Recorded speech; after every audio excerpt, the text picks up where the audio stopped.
Hi everyone, আসসালামু আলাইকুম। Welcome to Mamuni and Ridita. আমার এক্সপ্রেশন দেখেই বুঝতে পারতেছেন আমি কোনো স্পেশাল ডিশ খাচ্ছি। ইয়েস, আজকে মামুনি মাটন দিয়ে খুবই স্পেশাল একটা রান্না করেছে। যারা মাটন খায় না তারাও খেলে বুঝতে পারবে না যে এটা মাটন দিয়ে তৈরি। রেসিপিটা হলো স্পেশাল মাটন শাহি কোরমা, আর এটা খুবই ইয়ামি হয়েছিল। আর সাথে ছিল বাটার নান, যেটা মামুনি খুবই স্পেশাল করে বানিয়েছে। সো কীভাবে এই স্পেশাল মাটন শাহি কোরমা বানিয়েছে সেটাই রেসিপি শুরু করা যাক। So let's start. ফার্স্টে একটা বড় বলে 2 কেজির মতো মাটন নিয়ে নেওয়া হয়েছে। এরপরে এর ভিতরে দিয়ে দেওয়া হলো স্বাদ মতো লবণ, 3 টেবিল স্পুন টক দই। এরপর এটাকে ভালো করে মাখিয়ে এটাকে 2 ঘন্টার মতো মেরিনেট করে রাখতে হবে। আর এদিকে একটা পেস্ট তৈরি করতে হবে। এখানে গোটা কাঁচামরিচ, আদা, রসুন, নারিকেল, দেন হচ্ছে 2 ধরনের বাদাম। এখানে মামুনি কাঠবাদাম এবং কাজু বাদাম ইউজ করছে। আপনারা এটা না থাকলে আপনারা চীনাবাদাম ইউজ করতে পারেন। এরপরে একটুখানি পানি দিয়ে এটাকে ব্লেন্ডারে ব্লেন্ড করা হয়েছে। তো এরপর এরকম একটা পেস্ট হয়েছে। এবারে কড়াইতে দিয়ে দেওয়া হলো সয়াবিন তেল, দেন দিয়ে দেওয়া হলো গোটা দারচিনি, এলাচ, জয়ত্রী, গোটা গোলমরিচ, লবঙ্গ, অ্যান্ড দিয়ে দেওয়া হলো 1 কাপ পরিমাণ পেঁয়াজ। পেঁয়াজটা যখন ভাজতে ভাজতে এরকম নরম হয়ে আসবে, এরপরে দিয়ে দেওয়া হলো ব্লেন্ডারে ব্লেন্ড করা মশলাটা।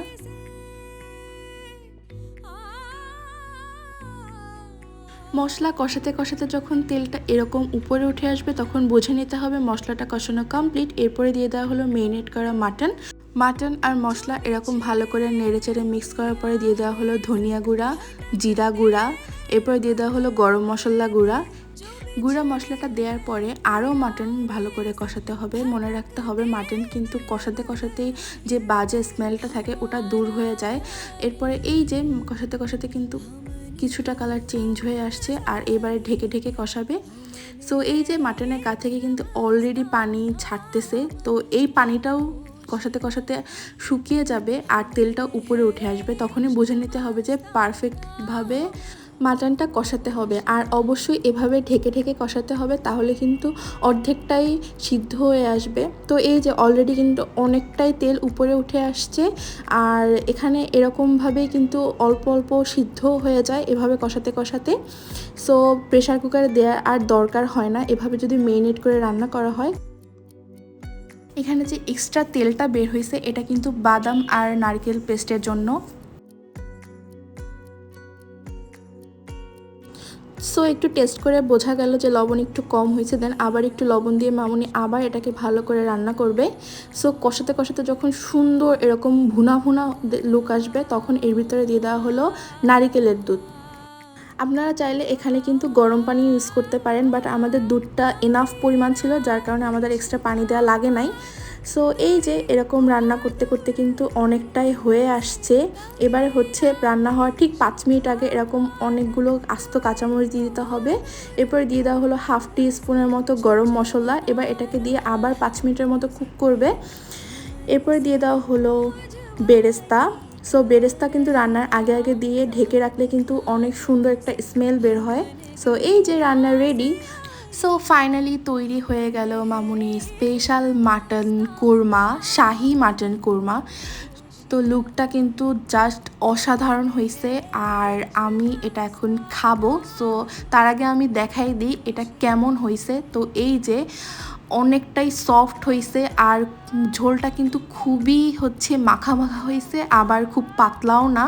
সো এরকমই আসলে কোরমাটা করতে হয় সব সময়। আমি দেখেছি অন্যান্য যে কোরমা কিন্তু মাংস, ডিম, দেন হচ্ছে মাছ দিয়েও করা হয়, এরকম রেসিপিও আমাদের পেজে দেয়া আছে। সো এবার হচ্ছে নান বানানোর পালা। তো মামুনি হচ্ছে স্পেশাল বাটার নান বানাবে। তো ফার্স্টেই হচ্ছে এই যে ময়দাটা ভালো করে ডো করে নিছে, দেন 2 ঘন্টা মেরিনেট করে রাখছে, এরপরে মাখায় রাখছে। এরপরে হচ্ছে এই যে মামুনি রুটি বেলতেছে, এর উপরে হচ্ছে গার্লিক কুচি দিয়ে দিবে। তো এই যে গার্লিক কুচি দিয়ে এর উপরে হচ্ছে স্প্রেড করে বেলে দিচ্ছে, দেন হচ্ছে ধনিয়া পাতা দিচ্ছে। এবার হচ্ছে ভাজার পালা। তো এখানে দেখতেই পাচ্ছেন কোনো তেল ইউজ করে নাই, জাস্ট ডোর ভিতরে তেল ইউজ করছিল, ভাজার টাইমে করে নাই। জাস্ট হচ্ছে উল্টানোর পরে যখন লাস্ট ফিনিশিং তখন হচ্ছে মামুনি বাটার এভাবে ব্রাশ করে দিছে। সো এই যে বাটার আর গার্লিকের যে একটা স্মেল আসে, এটা যে কি সুন্দর ভাইরে ভাই। যারা বাটার নান পছন্দ করেন তারাই একমাত্র জানেন। আর আপনারা যদি চান তাহলে কিন্তু আমি এই স্পেশাল গার্লিক বাটার নানের রেসিপিটা শেয়ার করব। এটা যে কি পরিমাণে সফট হয়েছিল, এটা মামুনি হচ্ছে সকাল পর্যন্ত রেখে দিছে, বাট কোনো শক্ত হয়নি, জাস্ট এরকমই সফট ছিল আর অনেক তুলতুলে হয়েছে জিনিসটা। আর এই নান দিয়ে তো এরকম শাহি স্পেশাল মাটন কোরমা তো খাওয়াই যায়।